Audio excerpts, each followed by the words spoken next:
Paramashivoham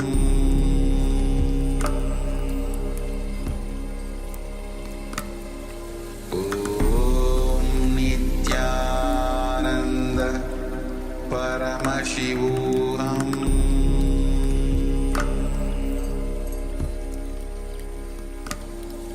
Om Nithyananda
Nithyanandam Paramasukadam Kevalam Jnanamurtim Dvandvatitam Gaganasadusham Tattvasyadilaksham Ekam Nityam Vimalamachalam Sarvadi Sakshibhutam Bhavatitam Trigunalitam Sadgurum Tam Namami.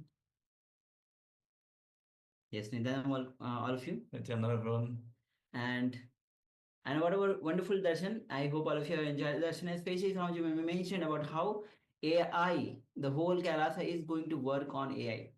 We'll be working on AI, and only for spiritual activities like yoga, you'll be spending time. Rest, everything will be through AI.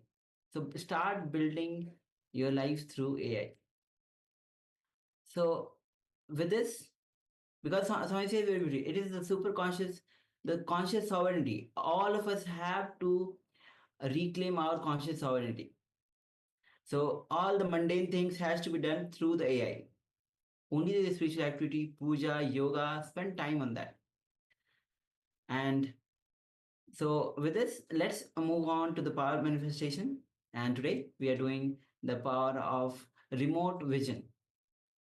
So in this round, we'll be scanning the image that the acharyas, we ourselves will be looking at. Will not be showing you the image, but you will be scanning the acharyas and get all the details that the acharyas are looking at, the image that the acharyas will be looking at. Only after the manifestation over will be showing you the image so that you can verify what was revealed to you. All right. Yes, so the image is ready, requesting all of you to please settle down. And in this space, especially after the darshan, just settle down. Also, we request all the participants to not join any of the Zoom sessions while driving. If you are a co-passenger or you're sitting in the back of the car, that is okay. But if you want to attend the class, you have to pull aside.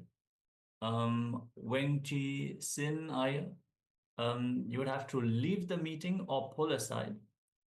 We can, for safety reasons, you would have to leave the meeting for now. All right, but for all the other participants, settle down and connect to Swamiji in your inner space.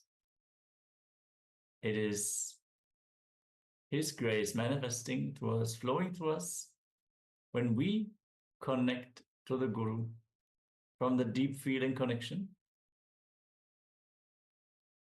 It empowers us. It is Guru's grace on us that manifests as Guru Bhakti, which flows back to him and actually enlightens us. That is the beauty of the Guru-disciple relationship. First, unconditional love from the Guru turns to feeling connection towards the Guru. This feeling connection brings all the worldly pleasures and spiritual attainments and ultimate enlightenment itself. So let us just sit and in that sweet remembrance of Swamiji, just sit in that space between the thoughts and let Swamiji flow through us. Let us start chanting the Mahavakyam. Om Nithyananda Paramashivoham. Om Nithyananda Paramashivoham. Om Nithyananda Paramashivoham. So with this, let's begin this manifestation. With the acharyas are actually looking at the image that is in front of us.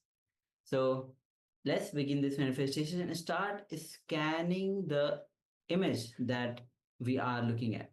So let's begin this manifestation now. Yes, you can keep chanting the Mahavakyam. Paramashivoham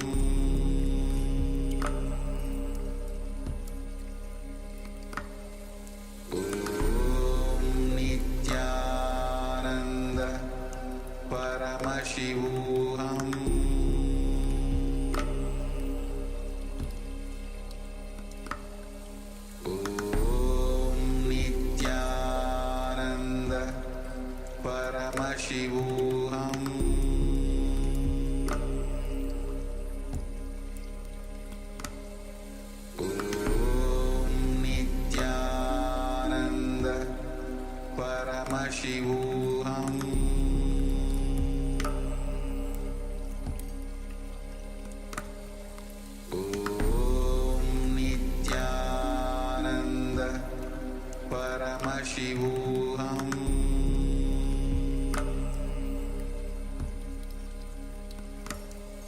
Om Nithyananda Paramashivoham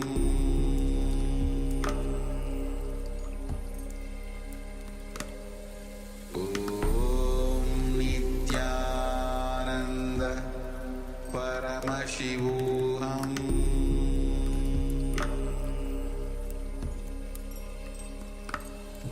Om Nithyananda Paramashivoham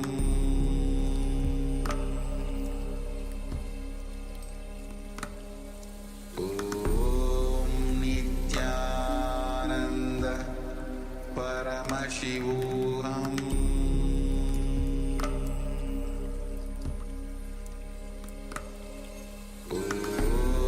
Om Nithyananda Paramashivoham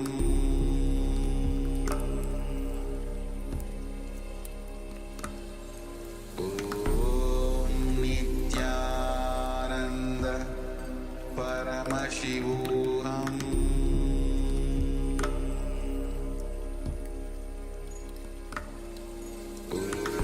Om Nithyananda Paramashivoham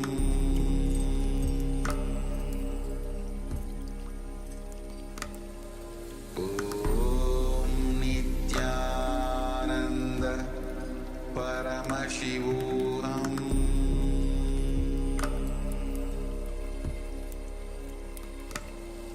Om Nithyananda Paramashivoham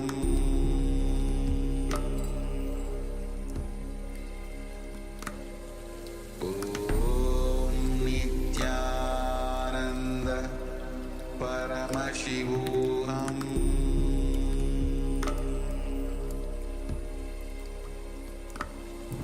Om Nithyananda Paramashivoham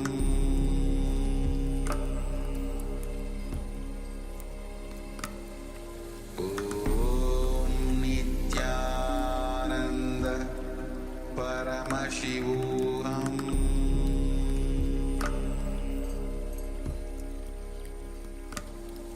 Om Nithyananda Paramashivoham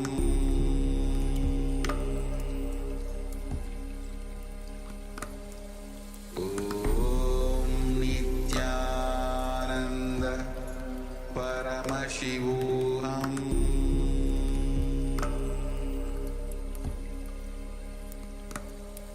Om Nithyananda Paramashivoham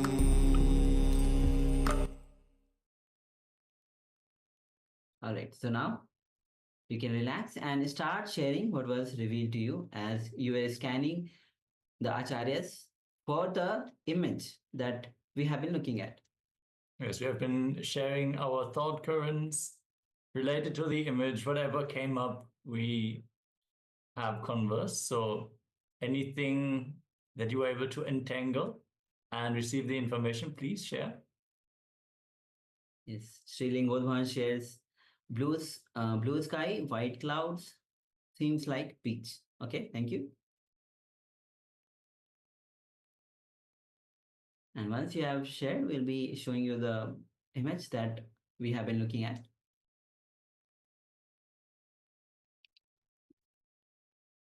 You can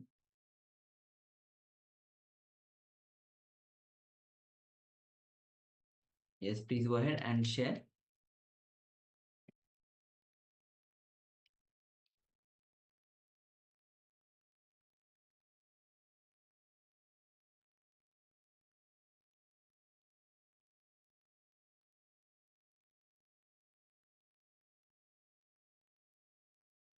Yes, Mahananda Gharupni shares blue, purple, brown, white, black, gray, green, round things, whistle, and metal object. Okay, thank you all of you for sharing. Thank you, Ma, for sharing.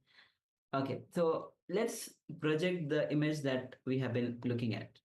So I'll just show.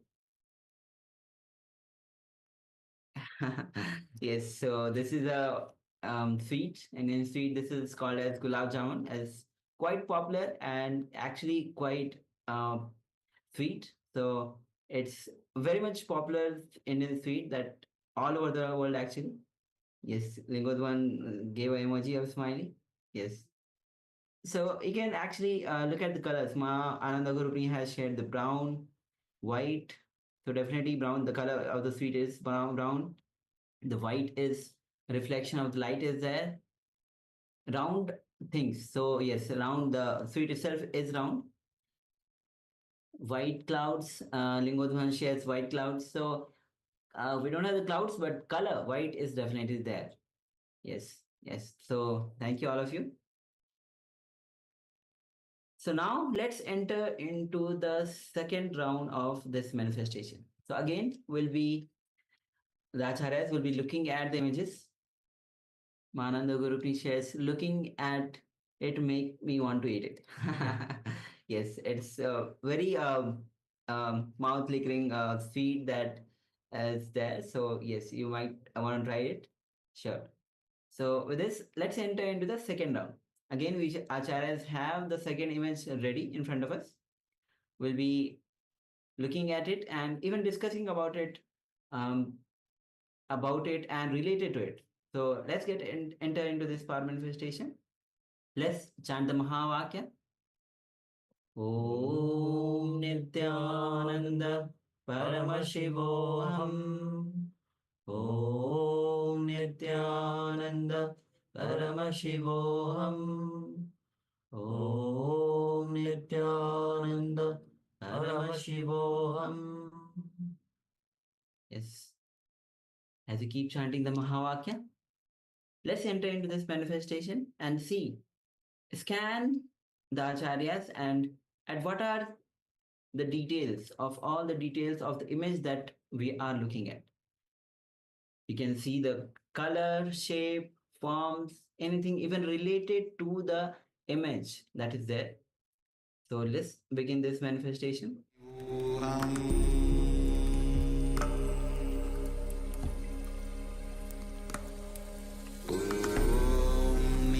Nithyananda Paramashivoham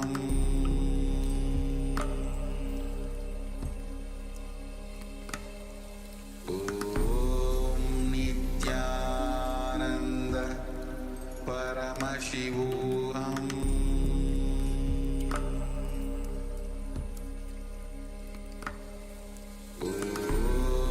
Nithyananda Paramashivoham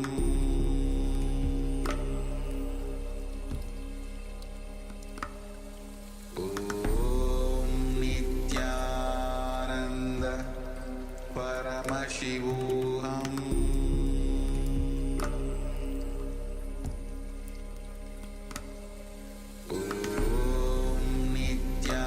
Nithyananda Paramashivoham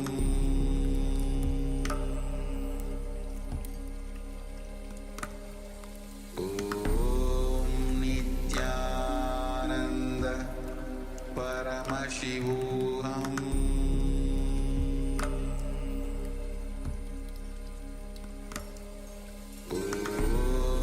Nithyananda Paramashivoham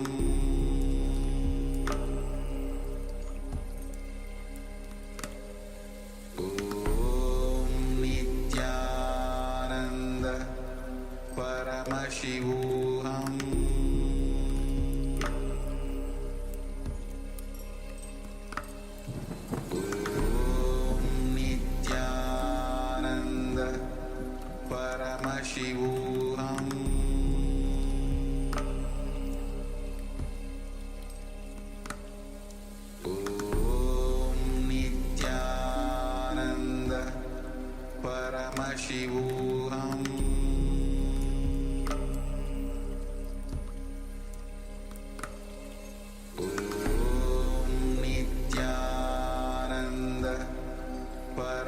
Paramashivoham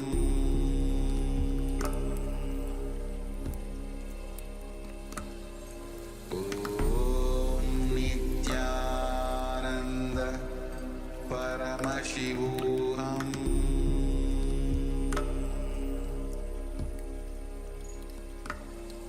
Om Nithyananda Paramashivoham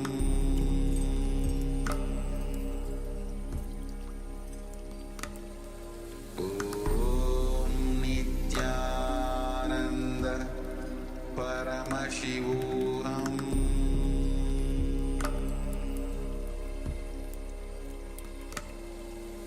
Om Nithyananda Paramashivoham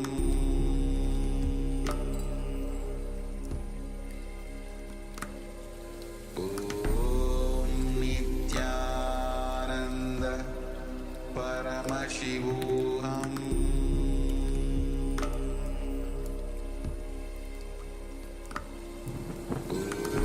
Om Nithyananda Paramashivoham Om Nithyananda Paramashivoham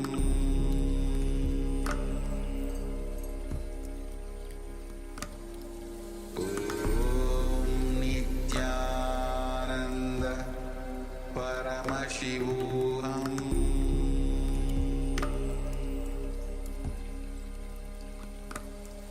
Om Nithyananda Paramashivoham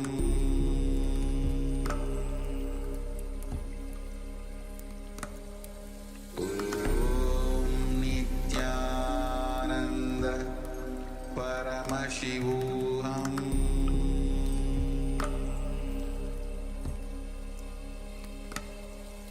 Om Nithyananda Paramashivoham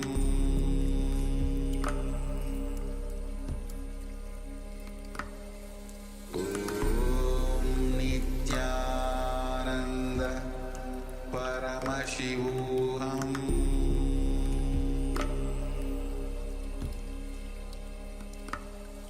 Om Nithyananda Paramashivoham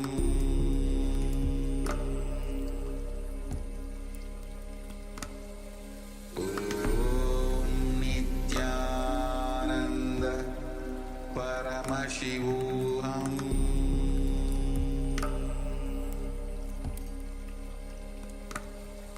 Yes, Nithyananda. Om Nithyananda So now you can start sharing what was revealed to you as you were scanning the acharyas, and with the acharyas we're looking at the image and discussing about it, and even things related to the image. So you can start sharing. So first round was actually a good one. So in this round also you can start sharing and let us know what was revealed to you. All of you who are currently not on camera, please join back and participate in the power manifestations.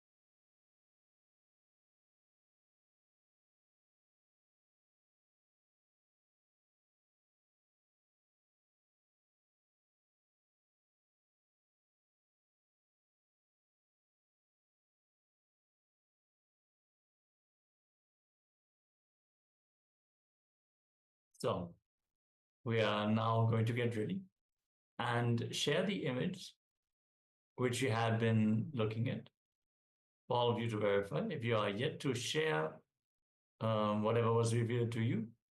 Please go ahead. All right, we have multiple things: green, yellow, red, a kind of fruit, maybe have color blue. She Nithyananda and round shape is also sharing. All right. Emananda Gurprince shares brown, white, orange, beige, coffee, red, building with square corners in the front, iron things, steel pies, baby figure. Okay, thank you, Ma. I think this is not the first time you've seen steel pipes today, Ma. Maybe there is some significance for your own life. Maybe look into that. Huh? All right. So with this, let's project the image that we have been looking at. Yes, so as you can see, it's a picture of a baby deer in the forest. The back itself is a little blur, but we can see just in front there are plants. The deer, which is a female baby deer, looking quite innocent. And you can see the colors. Brown, white, definitely there. Green is there. We don't see any fruit, but it is in a forest, so there might be fruit. And the white dot itself is in the round colors, a round shape. So yes. All right. Thank you all of you for being a part of this power manifestation and manifesting this power. So with this, we'll be entering into the next session, which is going to be on be spontaneous. Swami says to be in the space of enlightenment. Being spontaneous is one of the necessary requirements. So as we reveal, Swamiji reveals on being spontaneous, that comes from when you are being established in the Turiya. So let's get ready to enter into this revelation by Swamiji. Please come to the space of listening and let's begin. This absent-mindedness. It's my favorite subject. Because I suffer only with this problem with all my disciples. I can say this is one of the obvious, visible gap between a disciple and the master. Not only in the spiritual sense, I can say even a follower and a leader. Anybody can do 80% of the work. Person who is not having absent-mindedness or who is aware to do that last 20% only becomes a leader. Please understand, I am defining a leader. Leader is a person who doesn't have absent-mindedness or is able to do that last 20%. He is the leader. That 80% running everybody can do the race. The last 20% who runs, he is the leader. So I have a story. An elderly widow and a widower had been dating for 5 years. He finally asked her to marry him. All these jokes, when I come here, I pick up from the American books. Because many jokes I tell here, the Indians can't relate. Even the last joke I said, a professor missing his house and trying to find out. This joke nobody will understand in India. Because if he misses his house, anybody in the street will tell where you are living. See, the whole street will know who are all living in that street. No, really. See, at least in the village where I am, I know every house. Their name, their kid's name. I know everybody. And not only that, who is having what all with whom.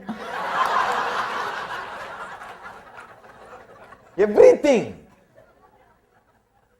That's the lifestyle. Sometimes many stories I tell here, all this whole thing goes to India also. Now this time they made live streaming. All over the world people are watching. Many times, these brahmacharis, they ask me, Swamiji, we didn't understand that story at all. Many stories they can't understand because in India, even especially when I was, the village in which I was born and brought up, it's like a 4th street, all cousin brothers and the whole village, practically the whole village will be relative, directly or indirectly. Kids will go into any house and eat anywhere and sleep anywhere. Once in a week they will take attendance. And they know all are there. Once in a week, the Friday, they will all supposed to go to temple. They will all go to the temple. That time they will take attendance, that's all. It's a huge house. If somebody gets married, they will give a room, that's all. And it doesn't belong to anybody. I still remember, once they wanted to sell the house in which I was born and brought up, one portion they wanted to sell. They were searching for a document. Finally they realized, for 90 years, nobody is bothered to find out the document or whose property it is. 90 years before the grandfather was there, in his name document is there. Means for last 90 years, nobody questioned whose house it is. Everybody was living. Can you imagine? 90 years means 3 generations. Nobody asked, no conflict arose, whose house it is. Who is the owner of the house? Nobody questioned. That head of the family, he is there. Whenever some girl gets married, one part of the jewel is given. When a boy gets married, a room is allotted.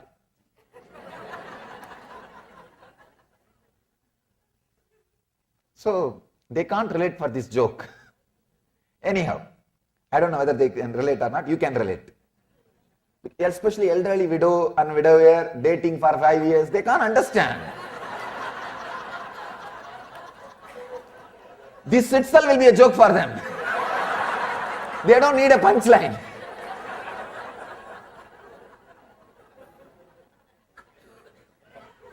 No, really, the other day,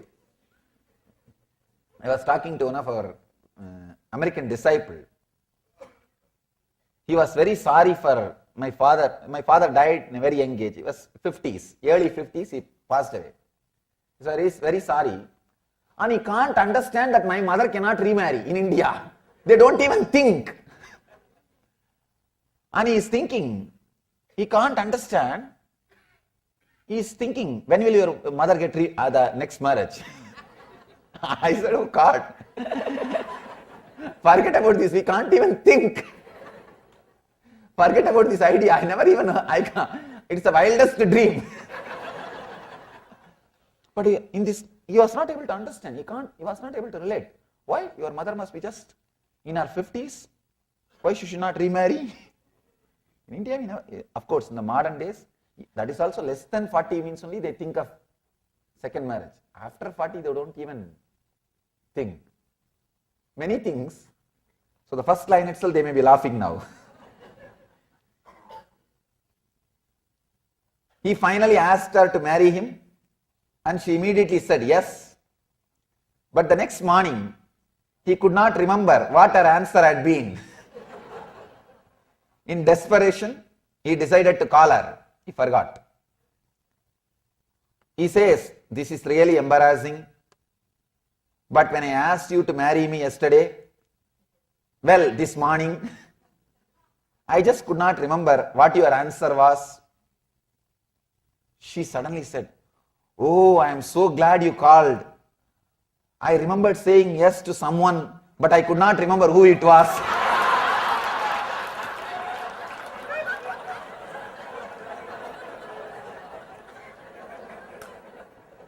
I think that would have been the ultimate marriage.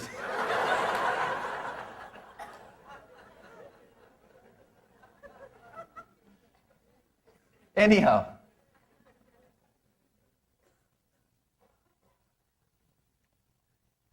different levels of absent-mindedness. When you are absent-minded, internally, you are caught in addictions, not only addiction to the alcohol or drugs or smoking, not only that kind of addictions.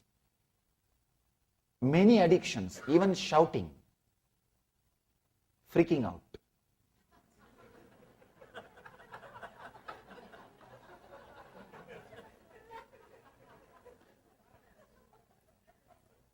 You can see your whole life.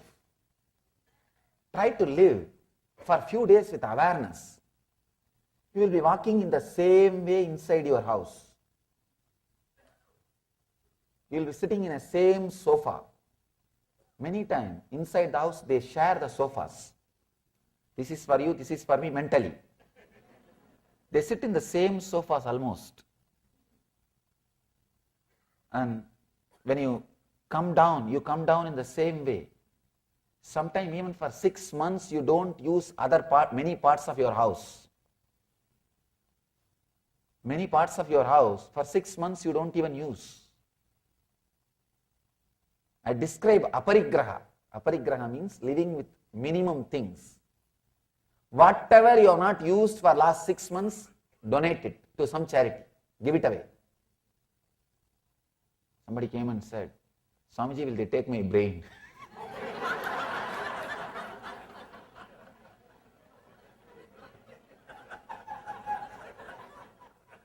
I said, that won't be useful for them.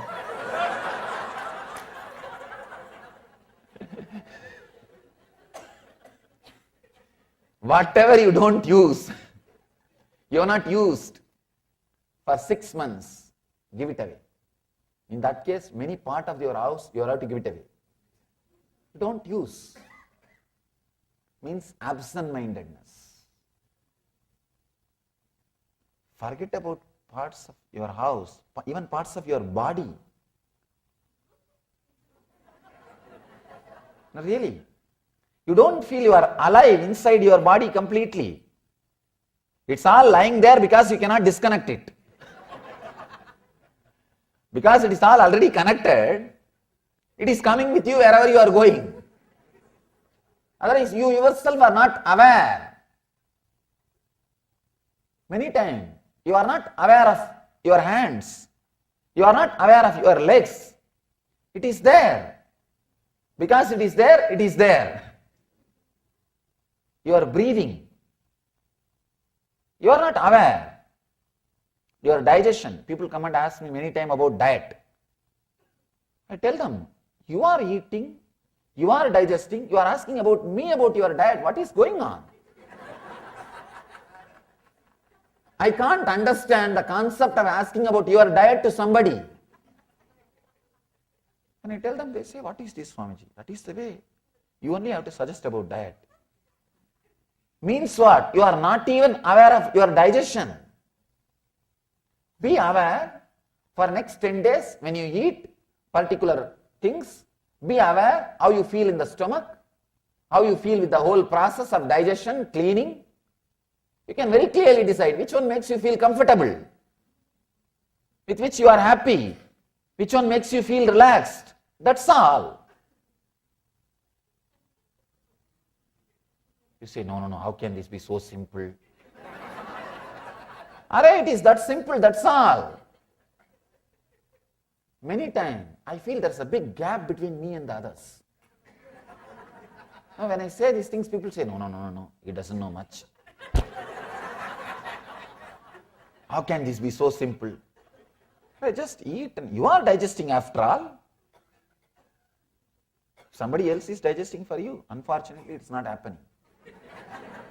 We don't have machines which will do that for you. Of course, now we have machines for dialysis which will do your kidneys work. We have many other machines. I don't think still we have a machine for your digestion. You are digesting. Just be aware of digestion system. Suddenly your body will tell right quantity, right quality, everything. That is why Patanjali never speaks about a particular diet. He only gives you simple suggestions and leaves it. He says, you be aware. Don't be absent-minded. Bring more awareness to your stomach. Bring more awareness to your diet. Bring more awareness to what is happening inside. The moment you dump, you are disconnected. You forget all about your stomach and food till the next meal. One person came and told me, Swamiji, I can't practice yoga. Can you suggest something else? I said, why? He said, there should be 3 hours gap between 2 meals. They say to do yoga, there should be 3 hours gap after meal. Said,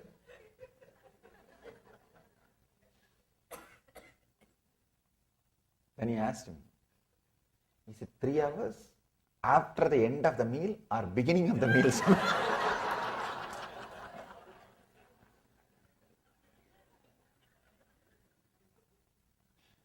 We become so insensitive, disconnected. I want you to remember this only one word. Nidra means disconnected. There are so many definitions of Nidra. This one definition, carry this one definition. Internalize, internalize, internalize. Till you come back tomorrow. Just internalize this one idea. Let this one idea ring inside you. See the sutras, there are 199 sutras. Earlier, the devotees were requesting, please Swamiji, if you talk on 5-6 sutras on one day, we can complete the whole thing in this tour. I said no. I don't want to finish talking just for the sake of talking. At least the batch which is sitting in front of me should experiment with this. That is why I took up only one subject per day. Today is Nidra. Analyze the different dimensions, different aspects of Nidra. You have 3 kinds, 2 ways of sleeping, means 6. Waking sleep, dream sleep, sleep sleep. In that waking sleep, 2. One is external and internal. External is responsible for losing all the outer world things. Internal is responsible for all addictions. Many times you decide, you don't execute. Means what? The vow, the strength, the sankalpa which has happened in your system is disconnected before even it spreads your whole body. For example, you decide, let me stop smoking. That sankalpa, it travels through your nervous system. Before even it occupies your whole body and brings it under the control and becomes an action, it is broken. The nidra has happened. The pass has happened. Your screen has gone into power saver mode. Because I am struggling with this Kindle. Every 10 minutes it goes to power saver mode. Your system goes to power saver mode. Understand, you don't have to save power because you are not connected to battery, you are connected to electricity directly. This machine has to save power because it has a battery. But you are connected to cosmos. Without socks. I was walking in India. I did a Padayatra this January. I am filled with so many memories and experiences of that wonderful Padayatra. Because I went to live with the villages. After my mission started, first time I am going back to villages and living. 9 years I lived with them before the mission started. 9 years I spent my life with Indian villages. I can say that is the best place to live on the planet Earth. Best place to live on the planet Earth is Indian villages. Indian villages. Especially where the TV has not penetrated. I can say still at least 10,000 villages are there in India. They don't know who is the Prime Minister or President of India. I am not talking about America or other country. They don't know who is the Prime Minister or President of India. And not once police has entered that village.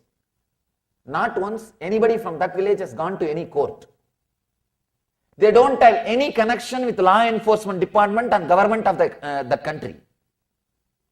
Not a single one would have even heard about the word tax. Forget about paying. They wouldn't have even heard about the word tax. I can say at least 10,000 villages are there still in India. Totally 4,60,000 villages are there in India. At least 10,000 are there. They are there. Living the Dharma. The Swami of that village takes care of the whole smooth flow of everything. They live. And I went back to live with them. Somebody from the different tradition came. I was walking without shoes. How can an enlightened man walk without socks directly touching the ground? I said, what do you mean?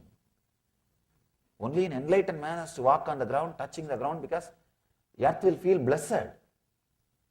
He says, no. Earth will suck the energy. Whenever I walk, I feel depleted. I said, foolish idea.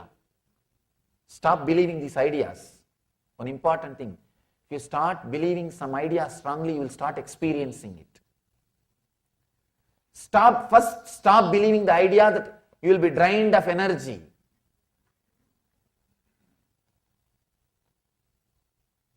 You need to forget some 10-15 words from your dictionary. I am burnt out. I am swamped with the work.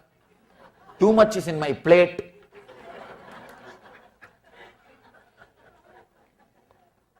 All these foolish words.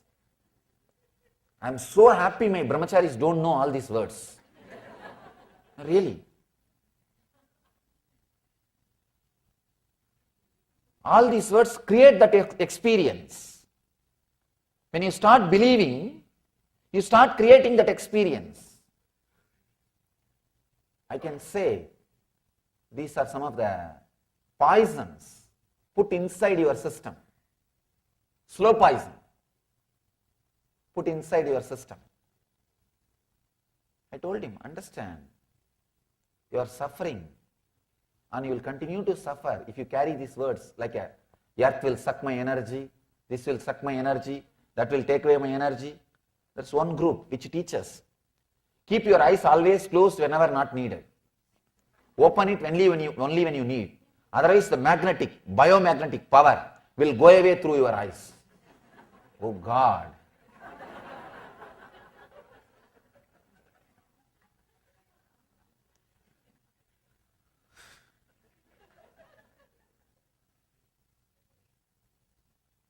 Live as intensely as possible. Existence is not here to suck from you. It is here to supply you. You need the understanding from the other side. You need the understanding from the other side. It constantly rejuvenates you. It constantly rejuvenates you, refills you.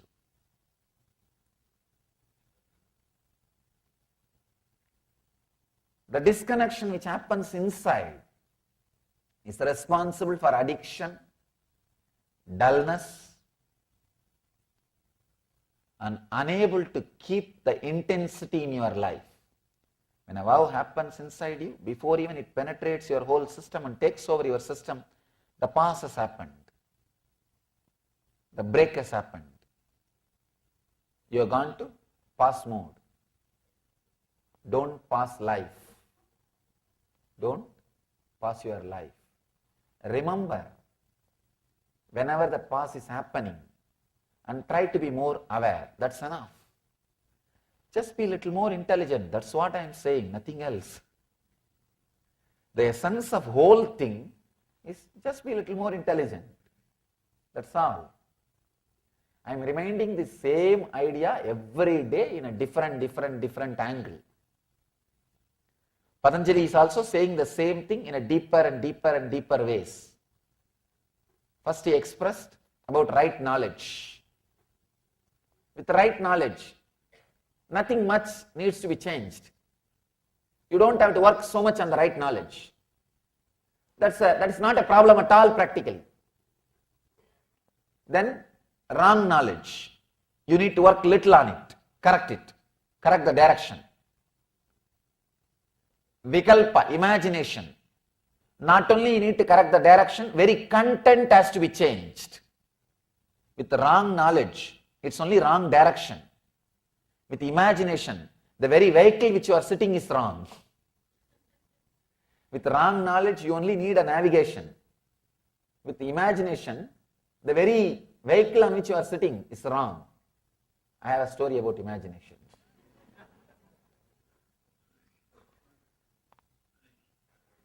One guy brings his brother to the hospital and says, "Sir, he thinks he's a lawnmower for last 8 months. Doctor said, Why did you bring him so late? 8 months, what did you do? No, just yesterday my neighbor returned him back. With imagination, very content needs to be changed, not just direction. With wrong knowledge, only the direction needs to be changed. With imagination, very content needs to be changed. The subtler than that, next level, sleep, very road needs to be changed. The very road needs to be changed. That's a nidra. Subtler and subtler modifications of the mind on which you need to work. The second level nidra, dream sleep.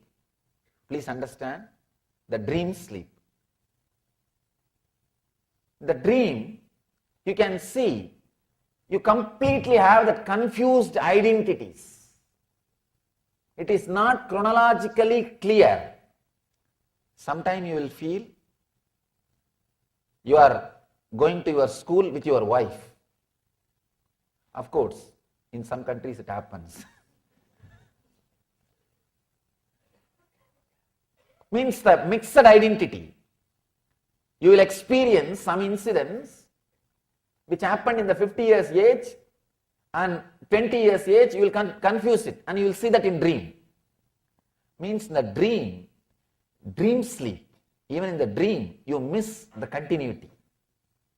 Even in the dream you miss the continuity. There is one great tradition, spiritual tradition in India, worked only on dreams. Just on dreams. One tradition of Vedanta. They are called agoris. They work only on dreams. They master dreams. Even Tibetan Buddhism. One branch of Tibetan Buddhism work on dreams. They work on dreams. They master dreams. They call it dream creation. There is a village belongs to Agori Sampradaya in Madhya Pradesh. The Agori Swamis live there.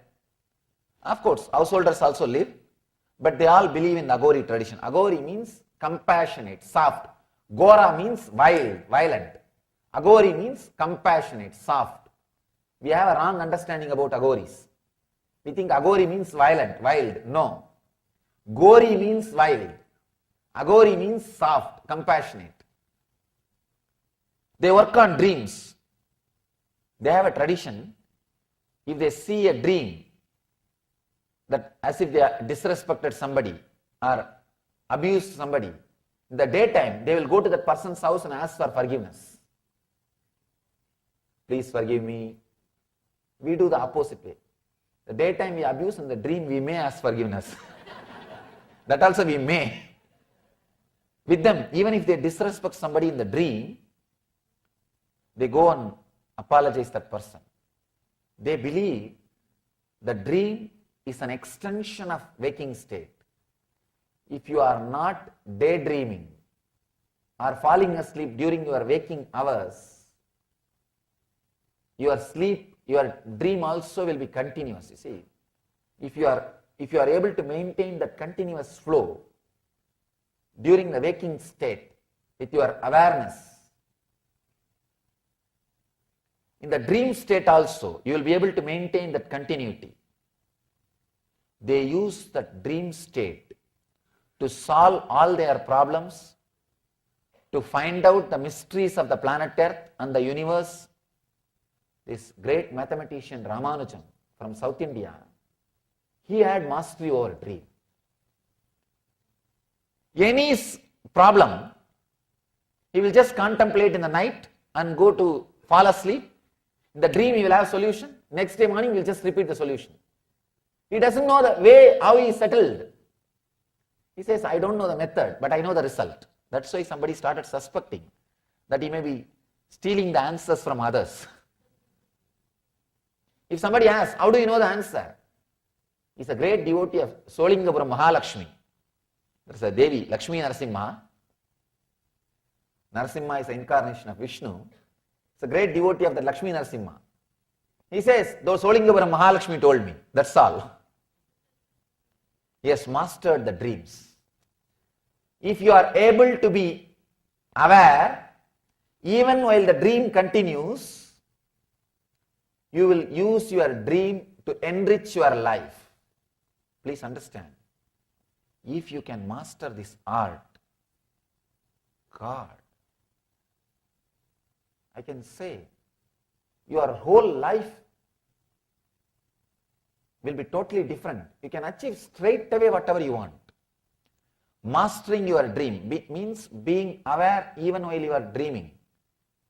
Not letting that breaking or the past happen while you dream. You may ask how to do. There is a beautiful technique, very powerful technique from Tantra. Visualize something which you like. Even Patanjali speaks about the technique. He gives in Vibhuti Pada. He gives in next Sadhana Pada and Vibhuti Pada about the technique. Whatever makes you feel very pleasant, something, if some person, if you feel very pleasant by remembering your master, or by remembering your beloved, or by remembering some scene like a beach, if you feel very pleasant about somebody or something, just remember that alive inside while you fall asleep. Lie down in your bed, just remember that alive, vivid, visually, in multicolor, 4-dimension, vividly, remember, and continue to be with that till you fall asleep. Try this just for 10 days. You will see that vivid picture, vivid visualization, that vivid experience will penetrate your dream state within 10 days. And that will continue to be there throughout your dream. Means you have mastered the dream. You may think, how can this happen in just 10 days? Try, you will see. But only one condition. You have to choose something which really makes you pleasant. By remembering which you feel very pleasant.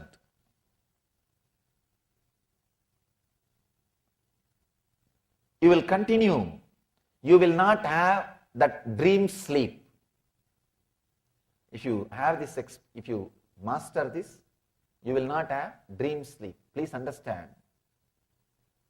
Patanjali is talking about many mystical dimensions. He is talking about all these things to awaken those mystical dimensions in you. Life is not just all about having what you call good life. Just few cars, few houses, and a family, maybe few wives.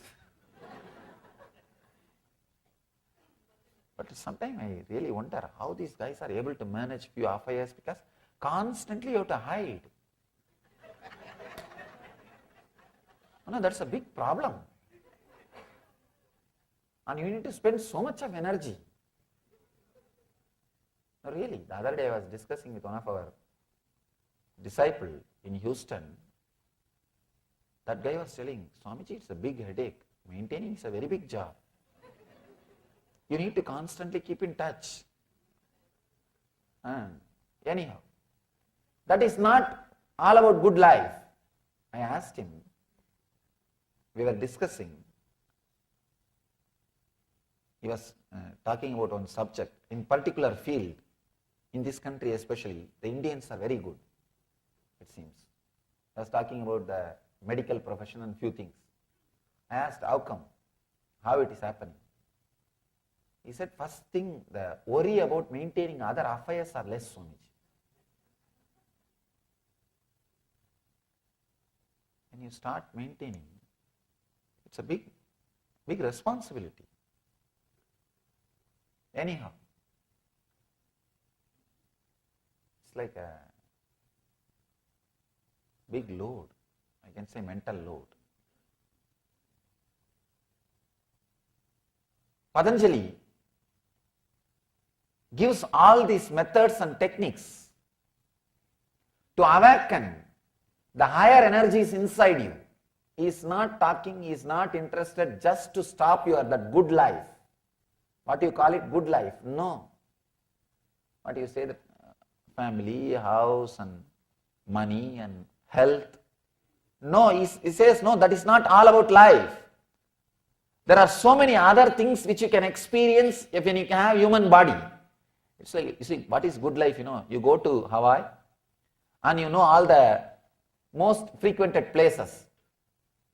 You stay there for a few days and you see only those few places and come back.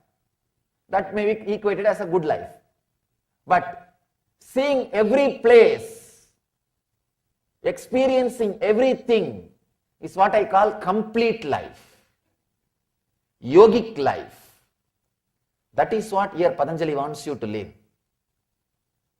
You come here and what you call that, the definition. See, whenever you go to a new place, the tourist guide is there. The tourist guide will say few places which they got sponsor. That's all. They would have got sponsor from few people about those few hotels, few restaurants and few beaches and few places they will talk about, and you do that one or two things and come back. Same thing most of us do in the planet Earth. When you come here, you see the tourist guide which your parents are carrying. And you say, one marriage, one house, 2-3 car, little bank balance. You do that and go back. Understand, that is not complete life. There are so many things which are hidden, deep secrets, which needs to be lived. Awaken those energies, those possibilities. Especially if you can stop that dream sleep. So many things can happen. Even in the dream sleep, there are two subtle categories. When you are dreaming, the discontinuity which happens with the dream and the discontinuity which happens with inside you. Just like in the waking state, two dreams, two sleep. The waking state, you have two sleep. Sleeping in the action, sleeping in the thinking. Same way in the dream state. Sleeping in the dreaming, sleeping in the thinking. The next is sleep. This is the ultimate sleep. Understand? You may think, what can we do about sleep? If you work on the dream state and go deeper and deeper. See, if you are working on the dream state, let me explain this very clearly, how to work on the dream state. If you are interested in working on the dream state, take up this technique. It will be very powerful. Every day I am going to talk about the techniques which Patanjali is expressing. If you can work, continue to work that day itself. If you can't, at least play with some technique, one or two, you will see new doors opening. Working on the dream, as I told you, take up a pleasant object or a thing. If it is a person, it will be really nice because you can easily meditate on him, connect with him, feel him. Feel him inside your inner space, visually, alive. Just go to fall asleep with that one intense visualization. In 10 days you will see, he is there continuously. You will see his form in the dream. Clearly, in multicolor. Means you have mastered, you have created a continuity in the dream. Now you have mastered how to avoid dream sleep. If you continue the same thing, maybe after 3 months, in the deep sleep, you will have his presence, energy, but not the form. When you wake up, you know you have been with Master throughout, but you did not remember his form, that color, dreads, hair, you did not remember all that. But you know for sure you are with him. You have been with him whole night. Please understand, this is what is real Shivaratri. This is what is real Shivaratri. Krishna says in Gita, yogi is a person who does not sleep when everybody sleeps. This is what he means. You are awake throughout. Your consciousness is awake throughout. Try this technique. You will master waking sleep, dream sleep, and sleep. You will have that continuity in all three states. That is what we call turiya, fourth state. If you are continuous, unbroken in all three states, you experience, what you experience is called fourth state, turiya. By describing the sleep, nidra, all Patanjali wants us to understand is the subtle state where thoughts are not visualized is sleep or nidra. Now, try to be continuous throughout the nidra, not only the sleep which is happening in the deep sleep time, the sleep which is happening all the three times. Be continuous so that it can lead you to joy. If you are not maintaining that continuity, if you are falling asleep, day sleep, dream sleep, deep sleep, it will lead you to more and more anguish and pain, which is happening in all of us, which is happening in our life. So understand, try to maintain, try to create the continuity. People ask me, if I am continuous, then how will I rest, relax? Understand, that continuity itself will be such a deep, restful awareness. It will not be restless awareness. Don't think, it will be like a load on you. Sometimes if you don't fall asleep if you don't sleep in the night, early morning you feel tired. It will not be like that. In that time, you are not slept, but you are thinking continuously, all broken ideas. It's like a garage sale. You collected all the things and you are completely confused with your objects. How to organize and how to market and how to price it, and you are suffering with it. Please understand, if you have not slept and early morning you are tired, you have done garage sale whole night. Whole night you have been doing garage sale. I am not talking about that mode. If you are create that continuity, that very continuity will be the deep, restful awareness. I can say that is the ultimate break you can give for yourself. Now, you don't have break. Break is not under your control. The continuity is the ultimate break. It looks paradox. Please understand. It looks paradox. Now you think you have a break. You have a break sleeping, dream, waking. You think you have a break. That is not a break. Continuity. Having the continuity, mastery over the break is a break. Understand? Now there is a break, but you don't know when it will break. Mastery over the break is the real break. I have a story for you about break. A huge fire broke out near a farm. The county fire department were called out, but the blaze was too big for them to tackle. So a call for additional assistance was made to a part-time volunteer force. The volunteer brigade turned up in a dilapidated old truck which spluttered along the track leading to the fire.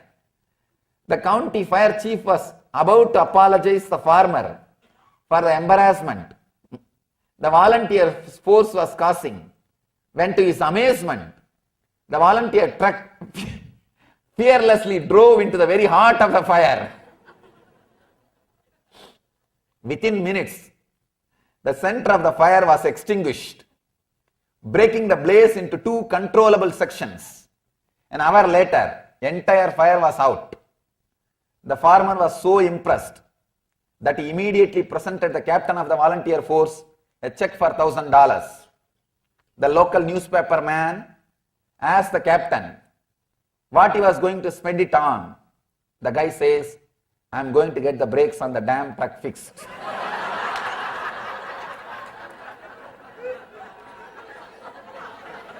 If you can break your brake, only then it is brake. Otherwise, it can't be brake. If you catch that continuity, you can break at any time. You can break at any time. The break is under your control. So, let us break now. Understand these great ideas from Patanjali. Experience these meditations and catch that continuity, fourth state. Living in the fourth state is what I call living enlightenment, Jivan Mukti.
Yes, Nithyananda, all of you.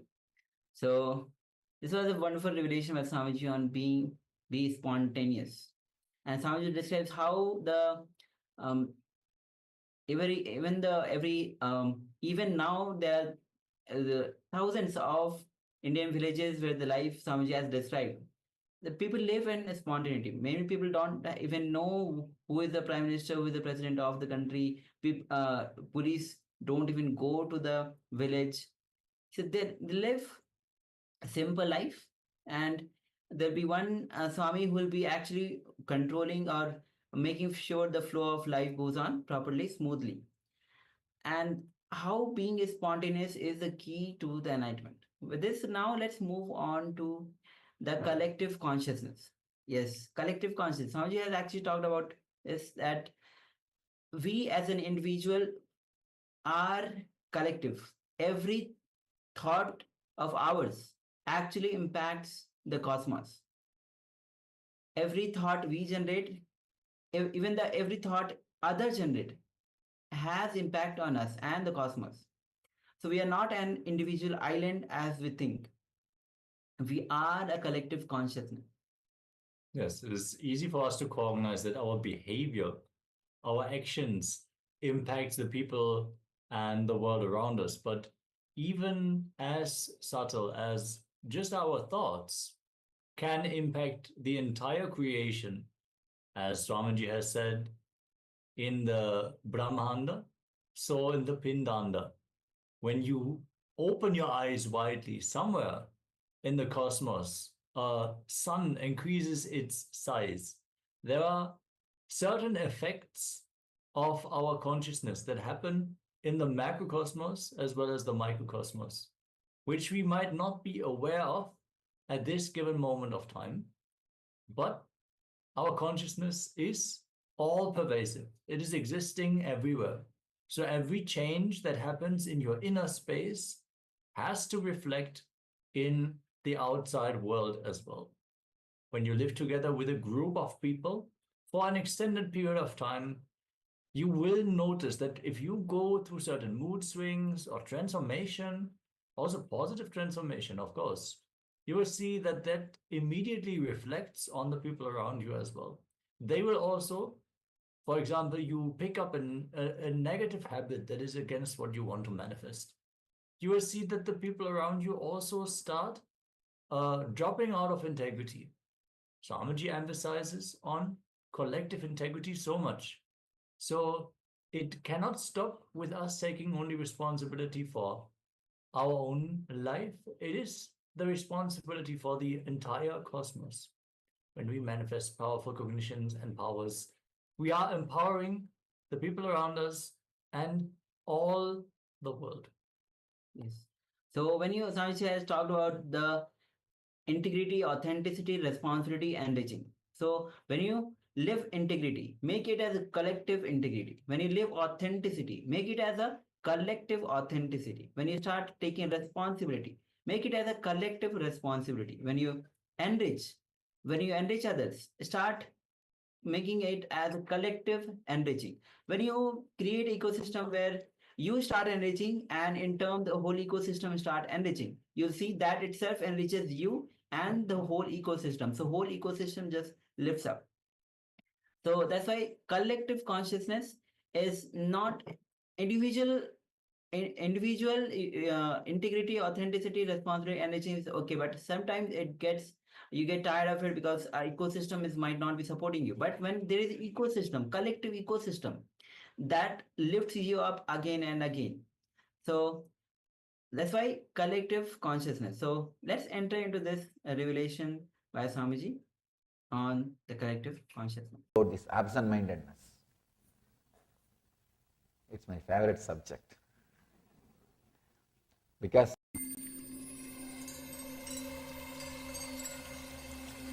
I welcome you all with my love and respect.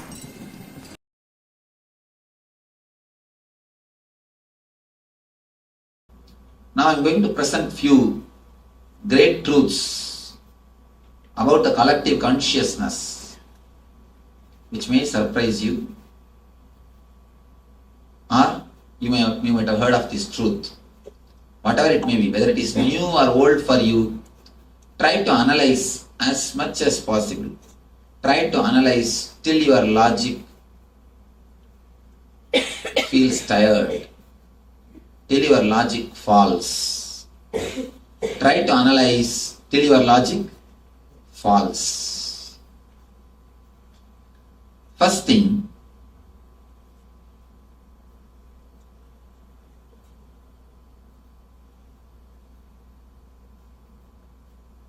all your minds are not individual, separate pieces of the universe. It is all one and the same. All your minds are interlinked.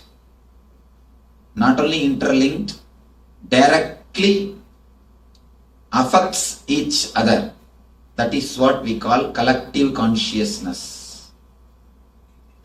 It straight away affects each other. Your thoughts are just as infectious as your cold. Your cold. People may escape from your cold. It is not so infectious, but your thoughts are much more infectious than cold. If you catch cold from somebody, you may suffer only few days, that also physically. But when you catch thoughts from people, not only you suffer mentally, you suffer forever. It's not only mentally, you suffer forever. Same way, anything you think affects the people who are staying around.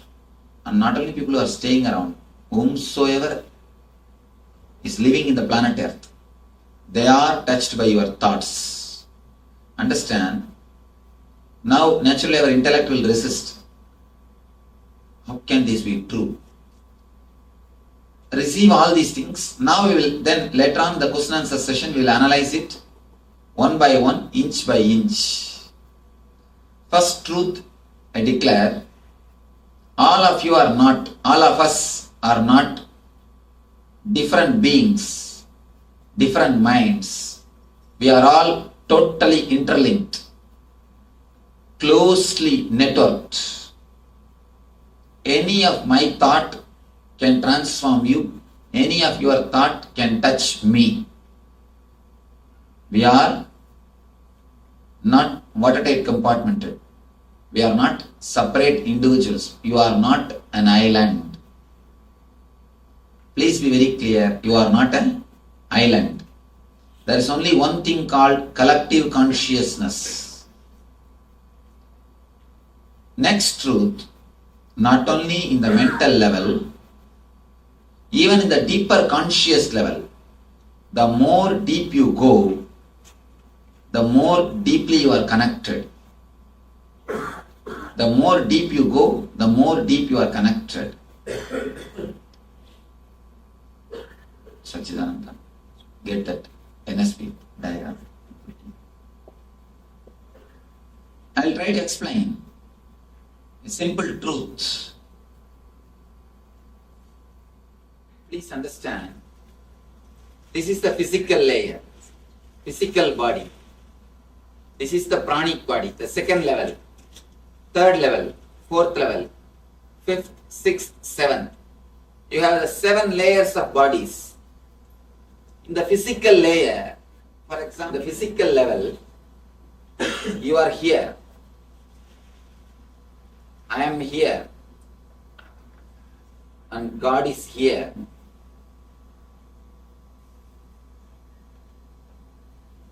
If you come down a little bit to the pranic level,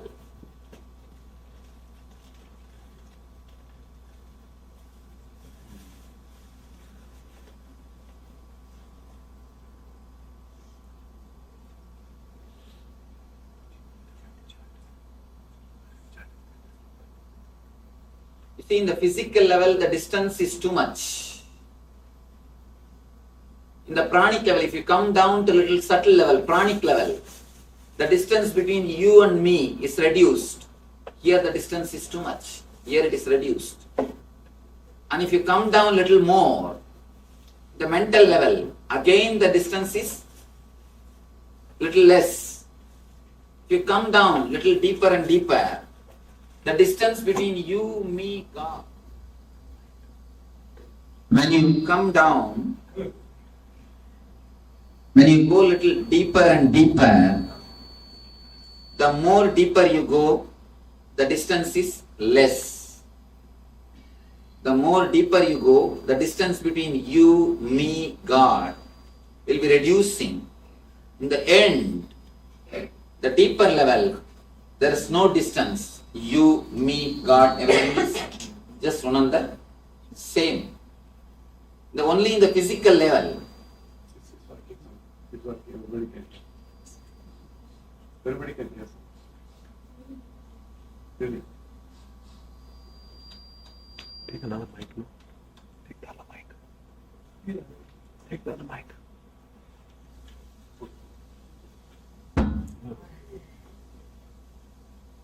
In the physical level, the distance is too much. In the pranic level, distance is little less. And in the mental level, distance is little less. It is getting reduced. The more deeper you go, the more sensitive you grow. The distance is reducing. The distance is getting lesser and lesser.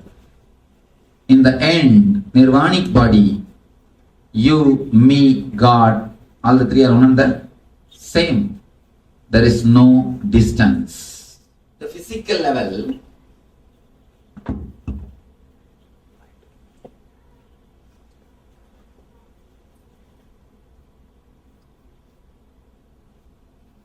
you are different entities. When you feel in tune or when you start loving somebody intimately, their suffering or joy can affect you. Why? Because the distance has become very less. It can simply come in or go out of your being. Their suffering can come into your being or their joy can come into your being. In a little deeper level, you don't have something called individual identity. You are just a part of collective consciousness. That is why many times you do not want suffering, but you are not able to escape from suffering. Again and again, whether it is physical disease or a mental depression or the spiritual bondage, even though you don't want, you have to undergo the suffering because you are not clear-cut enough. You are not aware that you are part of the collective consciousness. The moment you become aware, you don't have an individual identity. You are part of collective consciousness. You don't have a separate ego except your identities, your intellectual understanding. In existence, there is no such thing called your separate individual entity exists. When you realize that, you just go beyond sufferings, depression, and diseases. Understand this one thing. As long as you have the concept, you are individual. The individual consciousness. As long as you have individual consciousness, whether physically or mentally or in being level, spiritually, you will be continuously suffering. Why do you think continuously you are resisting the nature? Whatever nature offers, you resist. There is a beautiful saying, man as a rule is a fool when it is hot asking for cool, when it is cool asking for hot, always asking what is not. Always asking what is not. When it is cool, You resist. You think you are different from the existence. I have seen sannyasis, enlightened masters, living in Himalayas with just this normal cloth, in the cold, in the snow. And I myself lived years. Never body was disturbed. Never body was disturbed. Because I never had the thought that I am different from the nature. Only when you start thinking you are different from the atmosphere or the existence or the air which is there near you, you start resisting it. A very simple thing. Just now you can practice. If you are feeling cold, just relax and observe, witness in which area you are feeling cold. In that area, don't resist the atmosphere. Don't resist the air.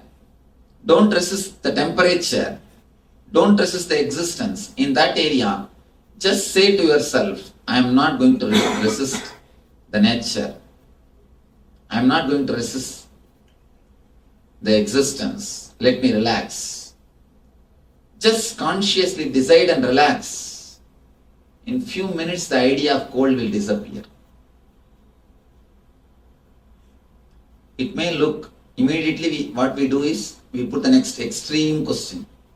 Can we do this in the time of snow and can we survive?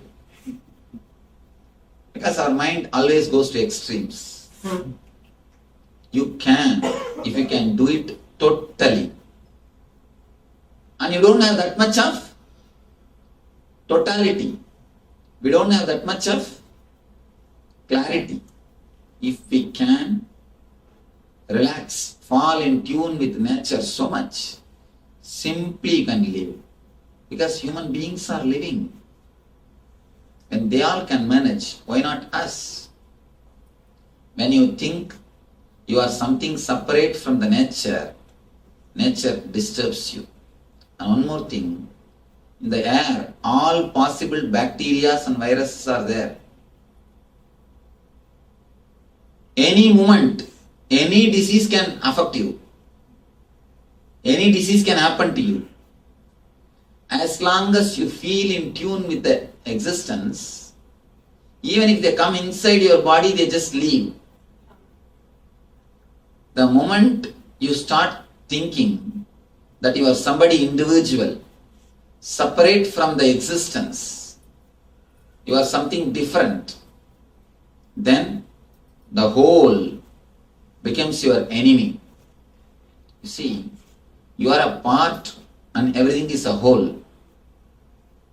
If you feel in tune with the whole behaves as a friend. The moment you start thinking, the moment you start discriminating and start behaving with the whole in an opposite way, it just starts acting like an enemy. Be very clear, the whole is not here to kill you or destroy you. And this is a simple, one more example you can understand. When a living person falls in the water, he gets drowned and the dead body floats. And after all, dead body is more heavy.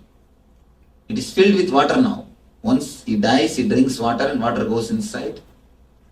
He is heavy, but dead body floats, but a living person gets drowned. What do you think? As long as you are living, you resist the water. You are resisting the nature. If you just stop resisting, if you just feel that the whole is part of you, you have become part of the whole, simply you can start floating. And the other day I read a beautiful interview. One person jumped in the Niagara Falls and he survived. A strange thing. He jumped in the Niagara Falls and he survived. All the journalists are questioning him. How could you manage it? How did you survive? And if you have seen Niagara, then you can understand. I can't even imagine that somebody survived in that Niagara. He says beautifully. He says, when I jumped, I felt that I become part of the falls. I felt I am a particle floating in the falls. When I came out, again I felt I am just a part. I never felt I am different. When you disappear into collective consciousness, nature is not enemy for you. Nature is your close friend. Nature protects you.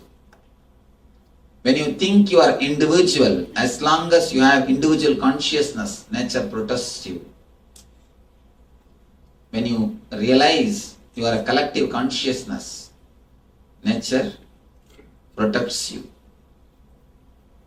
Wherever you want to achieve success, even in the social and economical way, only when you feel in tune with the whole group, only when you fall in tune with the collective consciousness, you will be able to achieve what you want to achieve.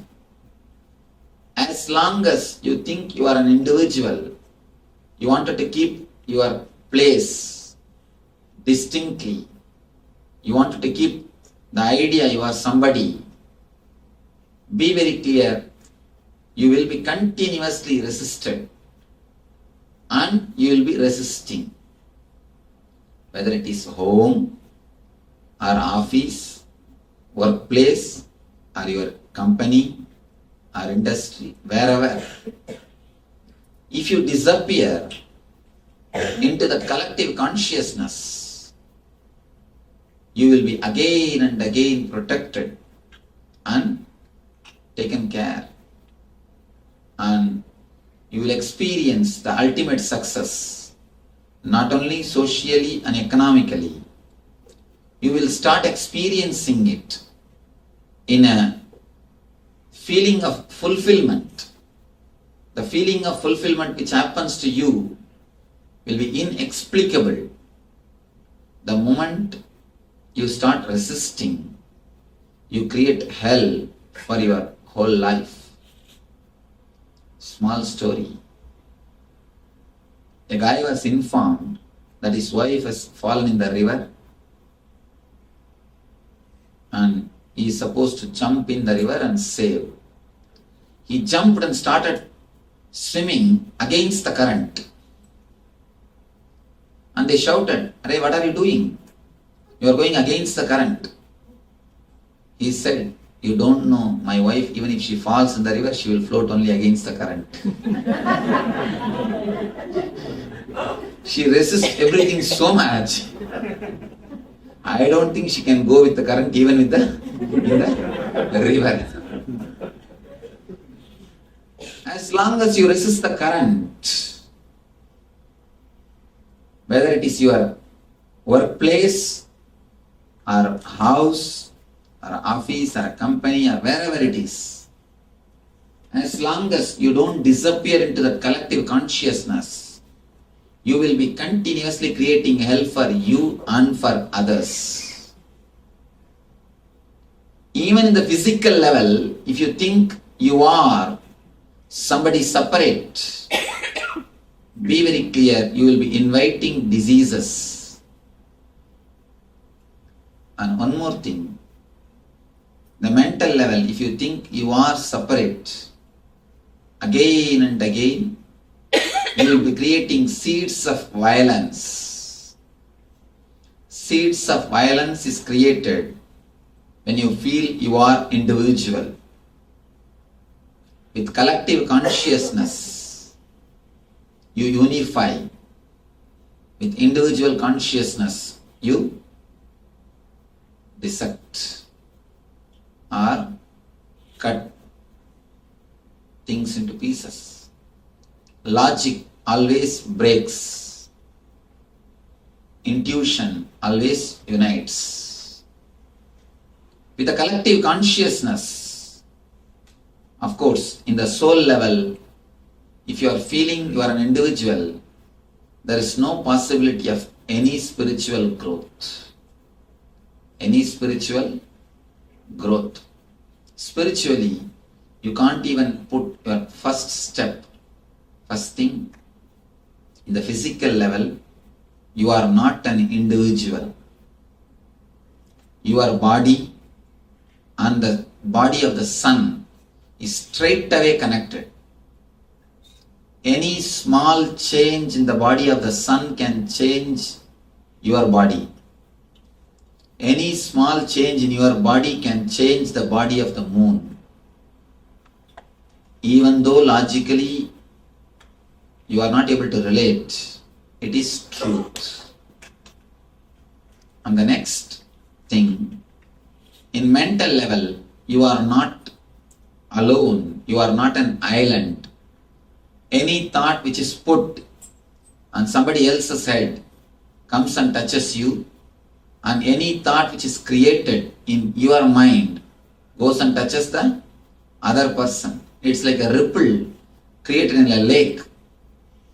If you are going to create a strong wave, you will be inspiring and impressing others by your thought.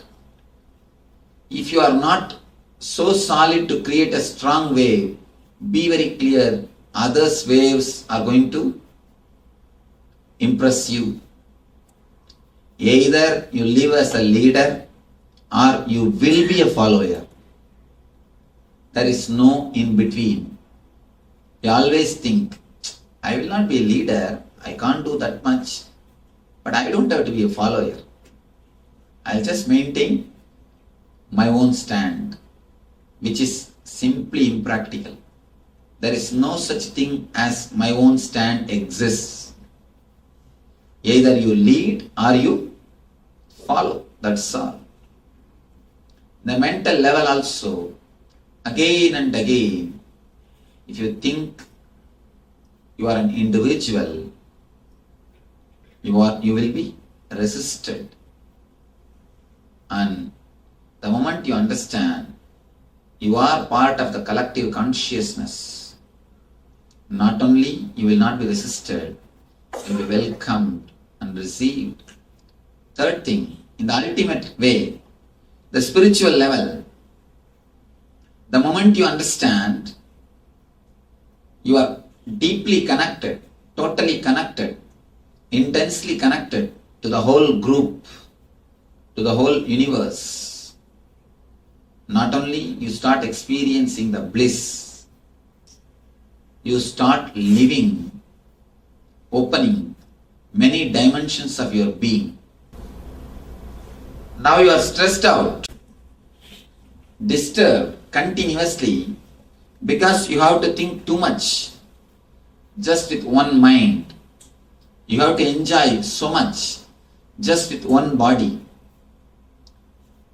If you disappear into this collective consciousness, you will have so many dimensions, so many possibilities, and the amount of ecstasy you can't imagine. Understand? With this one body itself, if you can make so much of joy, if you can enjoy so much, what will happen if you have two bodies? You can put one in the AC, another one in the heater, and enjoy both. If you have three bodies, you can put all the three bodies, depute all the three bodies in 3 countries and enjoy the 3 different culture. And if you have 4, you can naturally enjoy little more. Just understand, if you have so many bodies, how much of joy and bliss you will have. Same thing you will experience when you understand you are part of collective consciousness.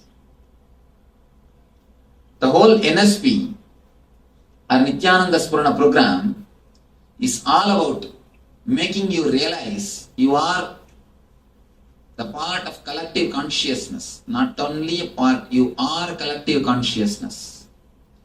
You are not individual consciousness as you think. Physically or mentally, or spiritually. Layer by layer, when we go deeper and deeper, you start feeling you are just one with everything. That is why automatically the diseases disappear. You start feeling the well-being in mental layer, pranic layer, physical layer, etheric layer, and in all the deeper layers. When you really experience that you are boundaryless consciousness, I have seen when we end the program, the meditation camp, people go into such a deep ecstasy, they forget their name, their social status, their education, their qualification, their wealth, their religion, all what they think they are. They forget everything and respect everybody. They fall at others' feet. Even I have seen the daughter-in-law, father-in-law falling at the feet of daughter-in-law. That never happens in India. At least in Indian culture it is too much. I have seen father-in-law falling at the feet of daughter-in-law, just seeing the divine in her. And mother-in-law falling at the feet of son-in-law. And fathers falling at the feet of daughters. Because they see the divine. And the grandmothers touching the feet of granddaughters. And the person who is a boss or who is the owner of a company touching the feet of person who works for him. This is staff for whom he pays. I've seen this happening. When you experience the deep ecstasy of oneness, collective consciousness,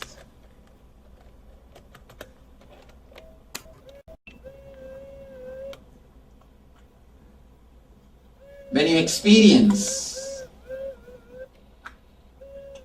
the bliss or ecstasy of that collective consciousness, you forget all the differences of your name, wealth, social status, prestige, whatever you think as you just disappears, and what you are is revealed to you. I've seen people bowing, touching the feet of their worst enemies in that ecstasy. They forget, they are raised, they experience such a deep level of consciousness, such an intense level of energy, such a collective consciousness, such a bliss. Literally, ego disappears and they enter into the state of collective consciousness. And without even knowing, they just go around in that ecstasy. And whomsoever is there, they see God in everyone. It is not that they are given instruction. It is not that they are visualizing. When the experience happens, the whole group feels the collective consciousness and realizes they are one and the same. They are not different entities. Only when you experience the collective consciousness, you can say, you can realize, you can experience what I mean by the word bliss, eternal bliss, Nithyananda. So I pray to the ultimate divine, let you experience this eternal bliss, Nithyananda. Thank you.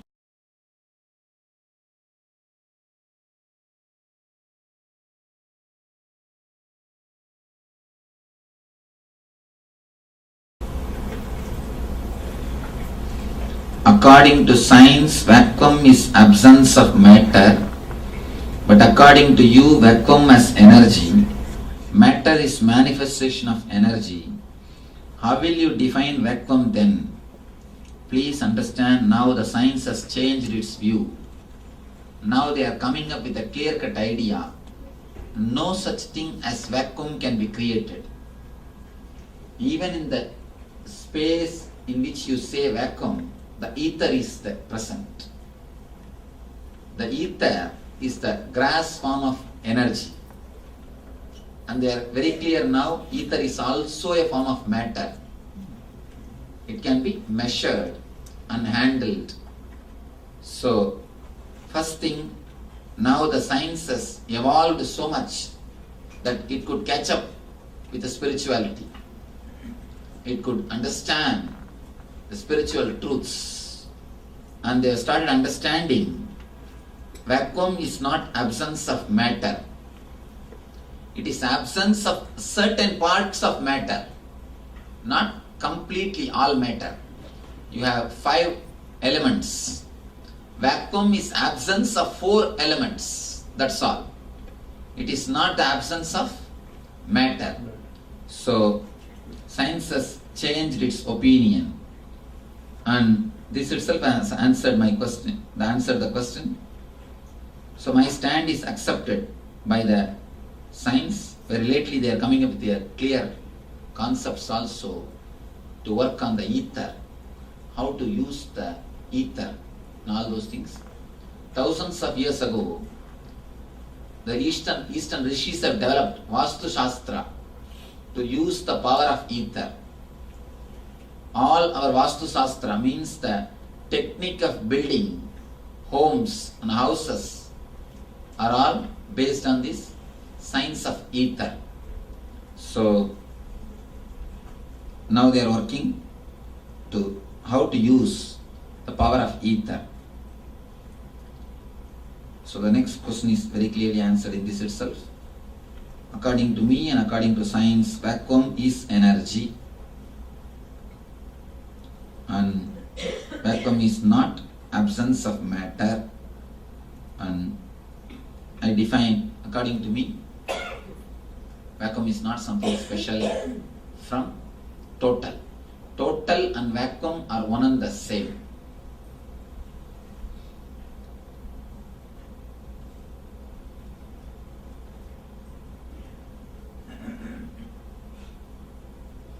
If non-living things like rocks have intelligence, is there any difference in the intelligence between human beings, animals and non-living things? Please explain. One difference. Human being has got the conscious choice. He can decide whether to live with that intelligence or not. The animals and non-living things don't have that choice. They are intelligent by nature. With human beings, you have a choice to be a fool. That's the only difference. Nature, by nature, intelligent. Human beings have got the choice. You can be intelligent or you can be a fool. Except this choice, except this difference, there is no other difference. Nature is intelligent by nature always. Human beings are intelligent by mistake. Sometimes, unfortunately, they act intelligently without knowing. Except that there is no other difference.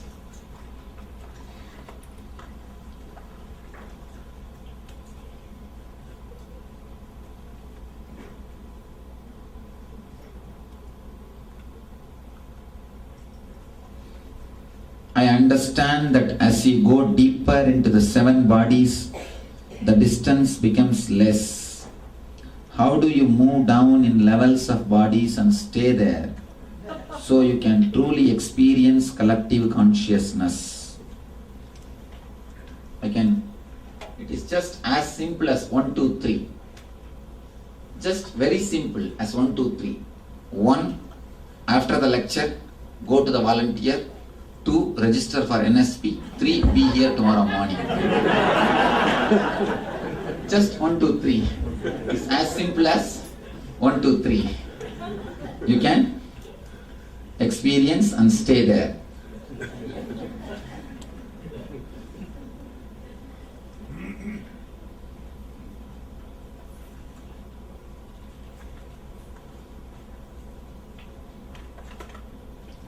It is said that an individual has control over their mind. Does that mean an outside mind can still influence an individual's mind and thought process?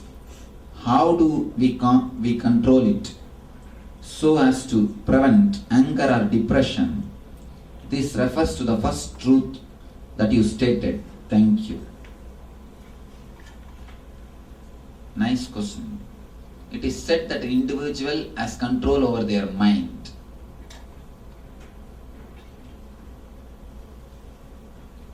And can I know who is that individual who put this question? It is said that, you are. Can you control your mind? This is the same reply from everyone it will be. If I ask anyone, it will be the same reply. Then how can we believe this first statement? It is said that an individual has control over their mind. This is only said, not practiced. Be very clear, it is only said, not experienced. So that statement is wrong. The next thing, does that mean an outside mind can still influence an individual's mind and thought process? Yes. Are you married? You are. Simply by now you know your husband can influence your thought process. And you see, one small thing, not only by giving orders, even without giving orders he can influence. For example, you wanted to come to meditation. I'm not saying particularly about you. Your husband may be here, I don't know. For somebody, you want to come to meditation. He never says openly no, but he just keeps his face, long face. He can influence your meditation here.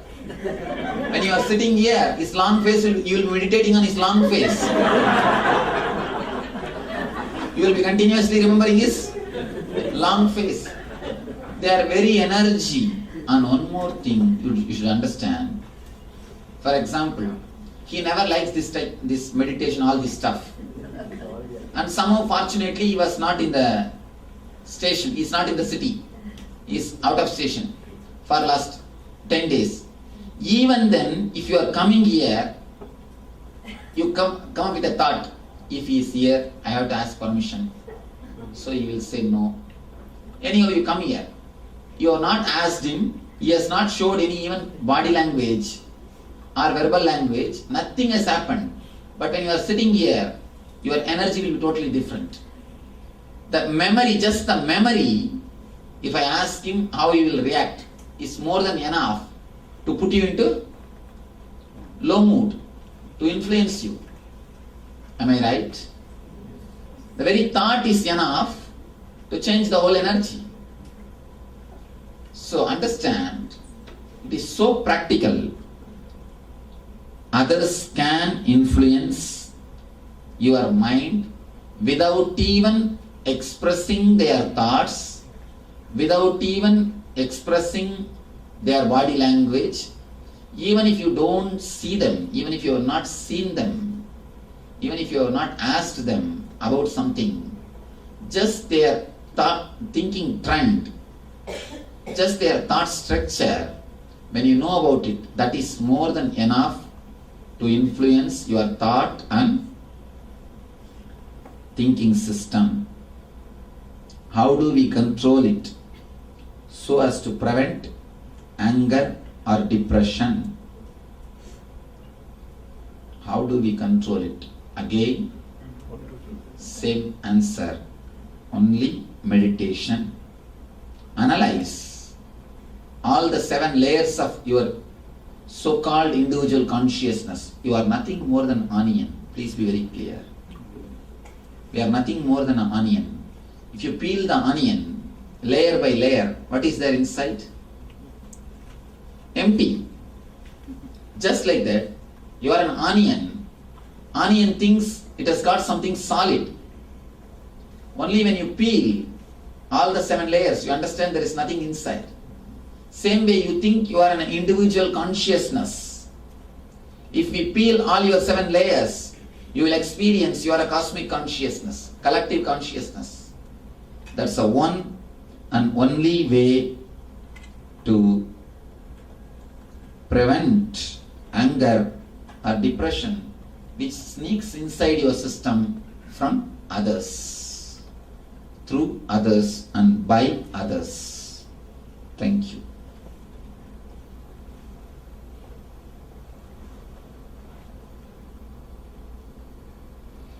Why do we have to suffer?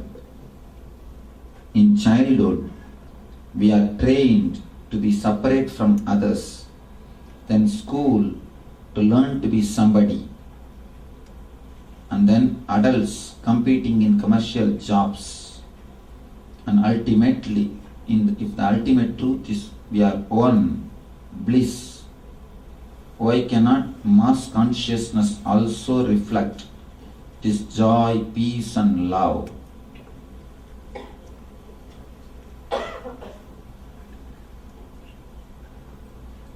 It's a beautiful question. I'll answer step by step. Why do we have to suffer? In childhood, we are trained to be separate from others. Then school to learn to be somebody.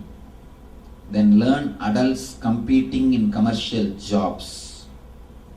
If the infinite truth is we are one bliss, why cannot mass consciousness also reflect this joy, peace and love? This question has got so much of potential meaning. The people who created the education system which we are practicing now are not enlightened people. That is the first problem. The education system created by enlightened people, the rishis, Gurukulam structure, is totally outdated. It is not anymore alive. Let me say a few things about the rishi culture or Gurukulam education system. The education system designed by enlightened masters. In that system, any child who takes birth in that country belongs to the university. He belongs to the master. Parents have no right over kids. The moment they give birth, he or she will be handed over to the Guru. And Guru takes care of him. There are just few rules I'll explain. They are not allowed to wear clothes till they are 7. You do not know, you laugh. It means till 7 they are not even given an idea that they are some individual bodies. They are allowed to relate with existence, ether, straight away with their whole body. They are allowed to relate with flowers. They are allowed to relate with forest. They are allowed to relate with trees. They are allowed to relate with earth. Till the age of 7, they are not even given an idea that they are somebody, they are some body, as you asked in the question. They are some body. And the next thing, they are not taught to suppress the left. They are not given the idea whether they are male or female till the age of 7.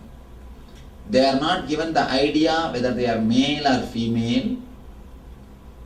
They are not given the idea that they are somebody. They are not given the idea that they have to suppress some part of their body. They are allowed to live with this whole body. If you can just apply these three things with your kids, don't separate their upper body and lower body with cloth. Means don't put anything in the hip. Give something like which covers the whole body. Next, don't give them continuously idea that they are somebody. Of course, it will be very difficult for you because you have to send them to school and lot of things. Only with that atmosphere it is possible. The Rishi culture, they are not given any idea. At the age of seven, they are given a meditation technique. Even if they collect the idea that they are somebody, they can dilute it. They can again and again flush that idea away. They can flood it. They are given a meditation technique again and again to tune themselves to the collective consciousness. That is what we call Gayatri. From 7 to 14 they practice that Gayatri, through which they will be continuously relating to the collective consciousness. By 14 they will have the glimpse of the collective consciousness, means the conscious experience of enlightenment, Satori, the blueprint of enlightenment.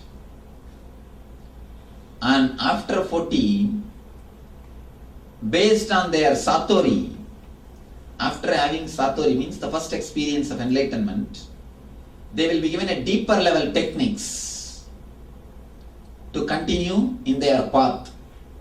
By 21, they will become enlightened. And I tell you honestly, there was a time when more than 70% of the people were enlightened. That is what we call Satya Yuga. There was a time in the Rishi's culture when more than 70% of the people were enlightened.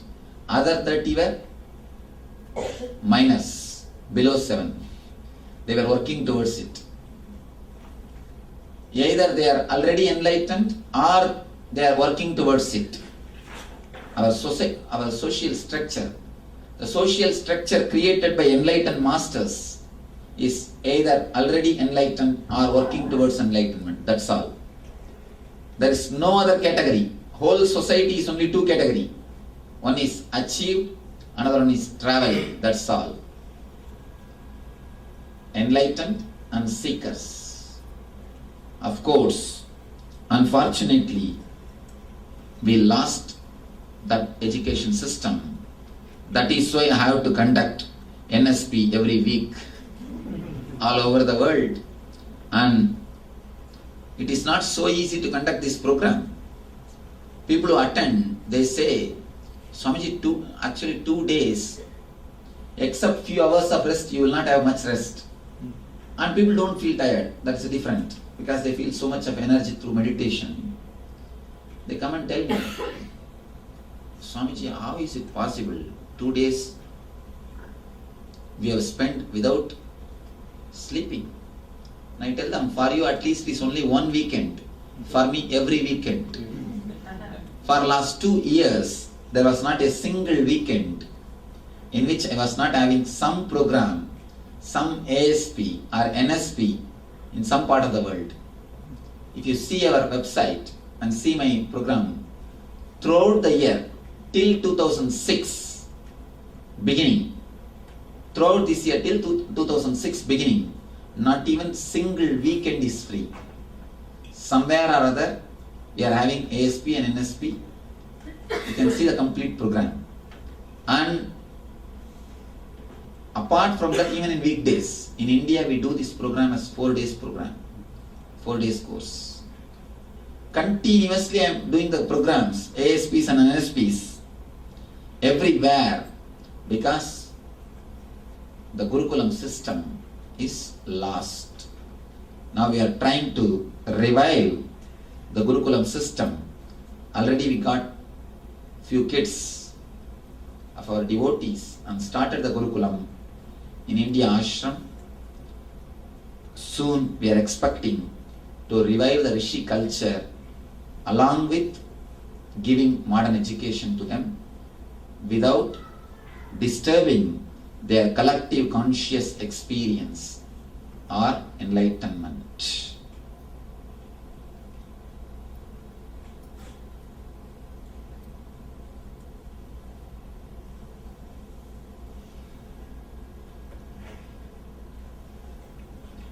Swamiji, do you think undifferentiated Nirvikalpa consciousness is more or less suitable for us compared to Savikalpa differentiated collective consciousness? First thing you should understand, may I request the person who put this question to stand? Yes, thank you. Have you experienced either Savikalpa or Nirvikalpa? Yeah. Yeah. I think then you should sit here.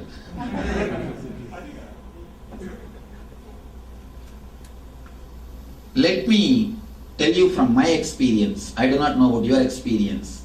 I can say from my experience, please be seated. From my experience, there is no difference between Savikalpa or Nirvikalpa. When you reach 99%, there is no difference between 99 and 100. These terms are just words. I tell you, in my experience, when I reached Savikalpa, I just dropped into Nirvikalpa. It's not that after that I have to do something to reach the Nirvikalpa. When I experienced Savikalpa, I just dropped into Nirvikalpa. So this is what is my experience. This is the way I achieved enlightenment. And the next thing, undifferentiated consciousness and collective consciousness is again one and the same for me. I did not find any difference except the word. A small story. In India, a big fight goes on between this Savikalpa Samadhi group and Nirvikalpa Samadhi group. The Savikalpa Samadhi group is this Ramanujas, Vishishtadvaita and Dvaita, Bhakta category. And Nirvikalpa Samadhi group is this Shankaras. These two group, a big fight. One more small story inside the small story. It's like there was a tank in the center of a village. 4 new persons came to the village. They were about to enter into the tank. One guy said, there is a water, I have to go and drink. The other guy said, no, it is only pani, not water. My grandfather told me. I have to go and drink. The third guy said, no, it is Neelu. It is neither water nor pani. I have to go and drink. The fourth guy said, no, it is Tannir. Means water in Tamil. No, I have to go and drink. My grandfather told me. My grandfather only built this tank. All the 4 started fighting before entering into the tank. They fought so badly. All the 4 killed each other before entering into the tank.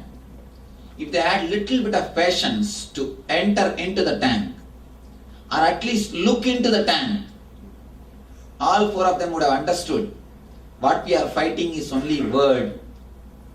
It is one and the same.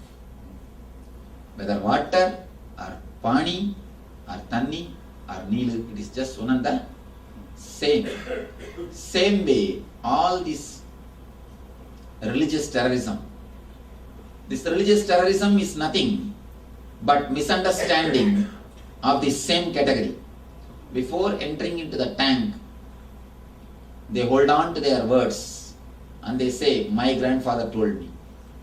My grandfather's grandfather told me. They continue to fight without even peeping into the tank. If you just have a little bit of patience or courage to peep into the tank, not only you will not fight, all of you can drink and then supply water to everyone else. We can experience the bliss and radiate it to everybody else. These guys, this Ramanuja and Shankara fight. You don't know to what extreme this Savikalpa and Nirvikalpa goes on. And these Ramanujites, Vishnu Bhaktas, they will have a big bell in their ears. If somebody chants Shiva's name, they will ring their head and they will shake their head so that the name will not go into their ears. No, really. They will just shake their heads so that the name will not go into their ears. And the other guys, the Shankarites, if somebody utters the name of Rama, Narayana, they will go and take bath and come back. This fight between Shankara and Ramanuja, Advaita and Visishta Advaita goes on, goes on, goes on. The Savikalpa and Nirvikalpa. And there was a showroom. Both of them have written commentary on Brahma Sutra. Both books are displayed. One scholar came and inquired a volunteer who was standing there and taking care of the showroom. What is the difference? That both titles are given. Shankara, Brahma Sutra Sankara Bhashya, Brahma Sutra Ramanuja Bhashya. The scholar came and inquired, what is the difference between these two? Volunteer said, 45 rupees.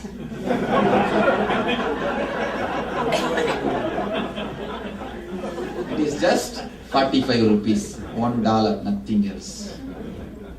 I tell you, all they fight, at least I can say last 1000 years this fight is going on. Whether Savikalpa Samadhi or Nirvikalpa Samadhi. Last 1000 years. The whole fight is solved by the simple one answer, 45 rupees. Understand, this is what is my experience. When I fell into Savikalpa Samadhi, I simply dropped into Nirvikalpa Samadhi. So, still now I am not able to figure any difference between Savikalpa and Nirvikalpa. According to your experience, I don't know. Only that you should tell. How do you live in truth when it is so hard for others and us, so hard for others and us plus us to hear it? And even now, when I said, this is what is my experience, I don't know about your experience. There is every possibility that you can get hurt. But the truth is, truth. Even though it is so hard for others and us to hear, we have no other way but to live with the truth.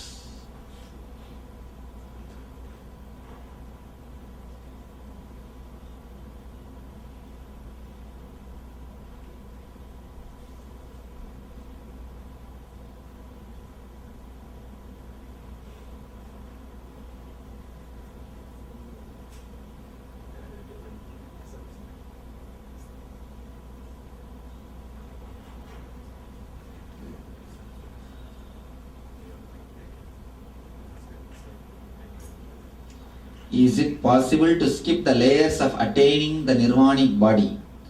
You had mentioned sudden enlightenment. I am confused with this.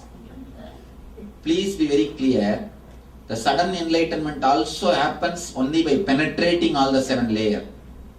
There is no shortcut. There is no skipping the layers. You can't skip the layer because you have it. So, you can't skip the layers of attaining the nirvanic body because it is truth. Even if you attain sudden enlightenment, you will be penetrating all the 7 layers within a second. It is possible. But you have to penetrate all the 7. So, you can't skip any one layer. If you can skip, I would have done that. I would have already abridged. I try all my best to abridge all my programs. So, I saw very clearly, you can't do any more upgrading or editing. I did all possible editing and updating. The updated version of consciousness only I am offering. I can say for sure the program, the NSP, or the meditations of layer by layer is updated version of consciousness. It is most updated software or hardware, whatever you think.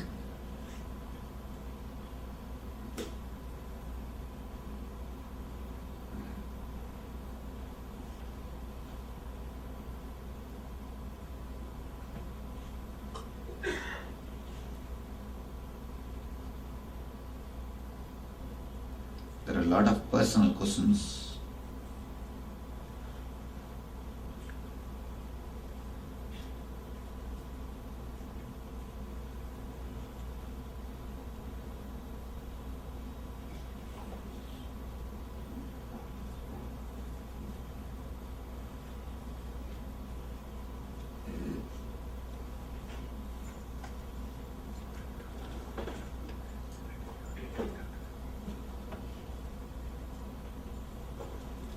I have heard and read of your ability to heal men and women of their physical ailments. However, can you heal minds that are corrupted in the material world? Is it possible to get rid of the mind's imperfections so one can search for God with a pure mind? First, you should understand, actually, I don't heal. Just my presence heals. When a sun rises, lotus blooms by itself. It's not that sun needs to go and open the petals of the lotus. Just like that, in the presence of a master, simply healing happens. Healing is not done, but it happens. I can heal your body because your body is straight away in my presence. Same way, if you open your mind, that also can be healed. In this NSP, all we do is opening your mind only. You are asked to write for yourself about your guilt, desires, pain and pleasures. You are not going to show to anybody. You are going to write to yourself only. People ask me, why are you asking us to write all these things one by one, Swamiji? You are not going to show to me. You are just opening in my presence. You write to yourself. You are not going to show to me or to anybody else. People ask me, you are asking me to write by myself. After all, I know everything. Why should I write? I tell them, you know, but now by writing, I am making you open in my presence so that it can be healed. It's like you have a wound in your thigh. If you cover it with a gold sheet and a silk cloth, it will just be there. It will never get healed. If you open it, at least the sun rays can heal it. The sun can heal it. So we are opening all the wounds and the energy just heals. The whole NSP is about opening up of your layers by layers, all your emotions, guilt, desires, pain and pleasure, everything. When we open up, you are healed and you experience God. Not only you search for God, you experience God with a pure mind. Pure mind is God itself, not something separate.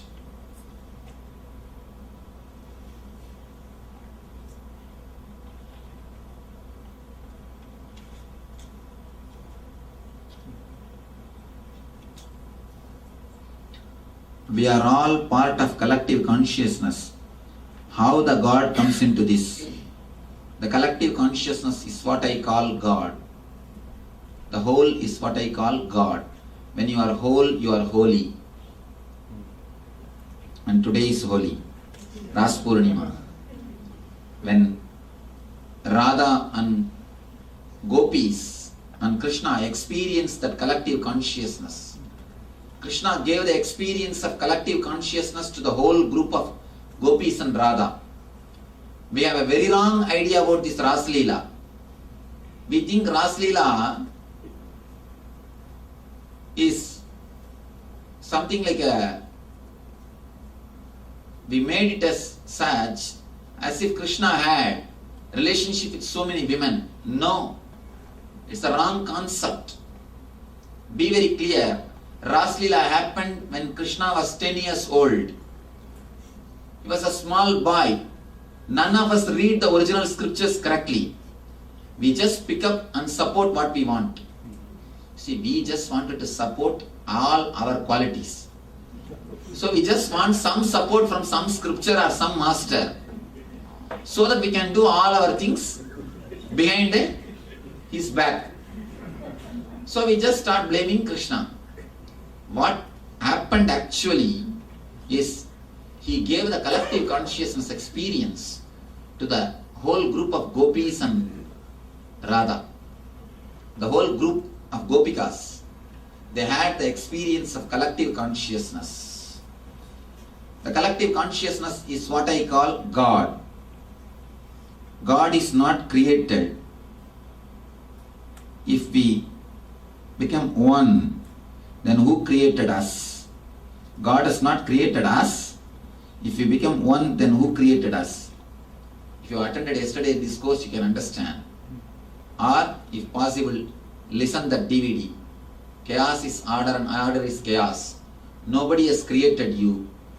Nobody is creation. Nobody is creator. Nobody is created. There is only one thing, creation.